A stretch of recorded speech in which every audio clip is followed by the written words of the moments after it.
Hello everyone, DG here, and welcome to part 2 of my review of Super Robot Monkey Team Hyperforce Go. It's been a few months since the last one, because holiday days and stuff, but this is the video now. I'm going to continue my deep dive into one of the most obscure shows in cartoon history. So, throughout the show we have kind of like a seasonal structure or something that's different each season. The first 2 seasons mainly focuses on the Hyperforce just finding the Skeleton King in their town. The 3rd season kind of changes that, where the beginning of it, the monkeys and Chiro have to go to space because Skeleton King merges with this worm creature to become like a space worm demon, so they have to chase it throughout the galaxy, and they leave Jinmei at the city to protect it during their adventure. Eventually, when they do defeat the Skeleton King, they then have to go after his 2 henchmen, the Mandarin and that demon lady, before finally returning to Sugar Zoom City for the final battle. As the show went on, it introduced other interesting concepts and villains. Villains include this evil fan called Gyrus Crinkle, who voiced by the legendary Jeffrey Combs, and unlikely allies such as there's this old ancient alien master called Master Ofe, voiced by Mako, who you might know proudly as the voice of Aku from Samurai Jack, and Iroh in the first season and a half of Avatar: The Last Airbender.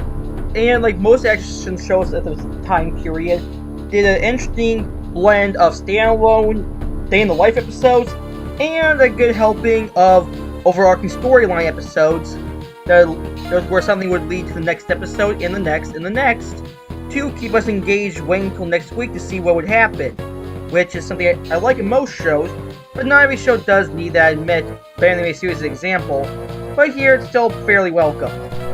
Another thing I like is how the Robot Monkeys kind of each have their own weapons to them. Like, for example, Gibson has drills on his hand for weapons, Otto's got buzzsaws on his hands for his weapons, Sparks has got magnets on his hands for his weapons, Nova's got giant massive fists for her weapons, and Shatari, I think, can like make his hands and like super energized, I believe, his hands and feet, something like that. One thing I kind of found out was that initially the show was actually pitched to Nickelodeon, but they turned it down because of 9/11. I guess the action, the show, such as Villains Get Destroyed, I guess would be too much like 9/11, so they passed on it. And Cartoon Network also passed on it because they thought it would be too similar to the Powerpuff Girls, which is a show I don't watch because I'm not much a Powerpuff Girls guy, but that's just me. I also wonder if they had to save costs on hiring additional voice actors sometimes, because I noticed a lot of the background characters or filler background characters are voiced by the main cast of the show instead of other actors to voice them. Like, you'd have this one background citizen who'd be voiced by Tom Kenny, or one voiced by Clancy Brown, or one voiced by Corey Feldman. So it makes me wonder how much the budget was, because if they had to have the same actors who play the main characters also play the background characters as well, fill the scene, instead of hiring other voice actors to do that for them. And unfortunately, here's where we come to the sad thing.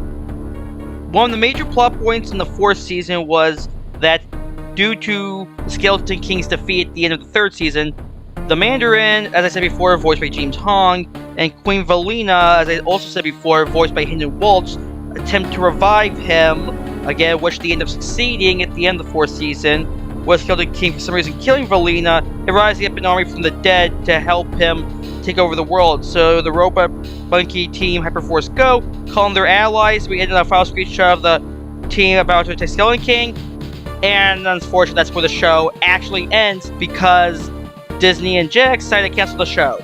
Why? Take a wild guess why. That's right, ratings and friggin' toy sales is what killed it. And the show ends up ending on a massive cliffhanger with no 5th season in sight, unfortunately.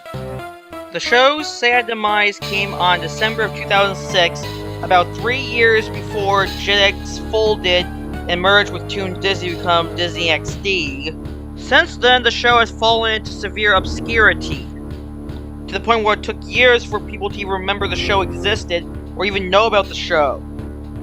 Which is kind of a shame because it's not that bad of a show. Although you can watch it now, I checked and all the episodes are uploaded to YouTube for free and are on Disney Plus as well.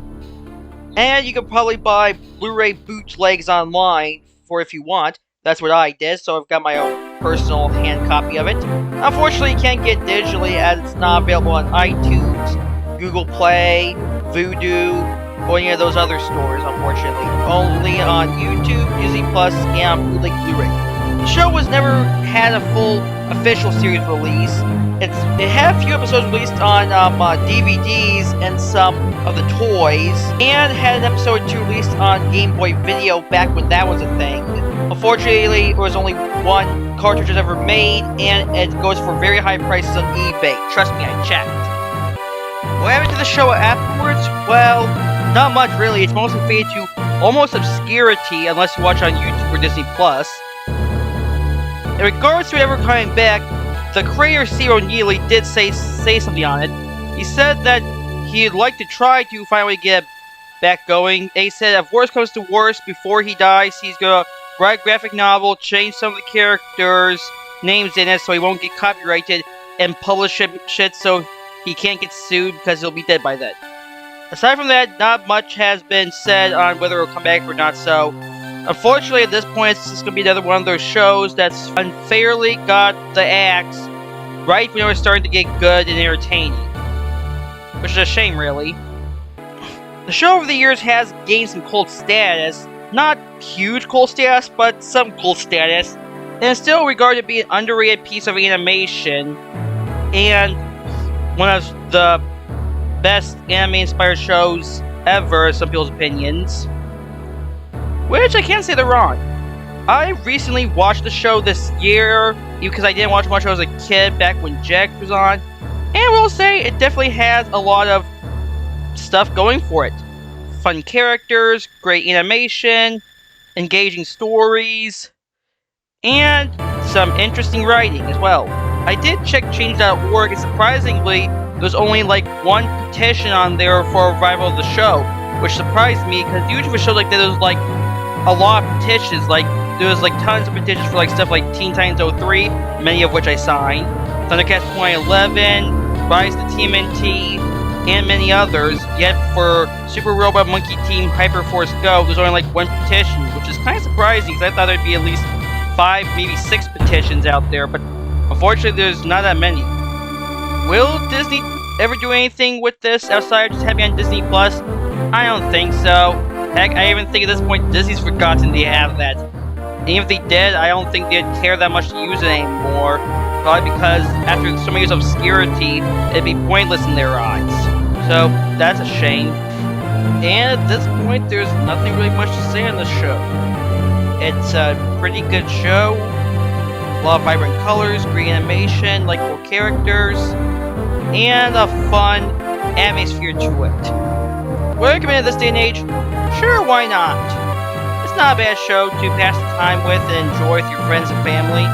It's a little absurd and bizarre, but still entertaining. Anyway, that's it for my review. Hope you guys like it and tune in for more. Bye.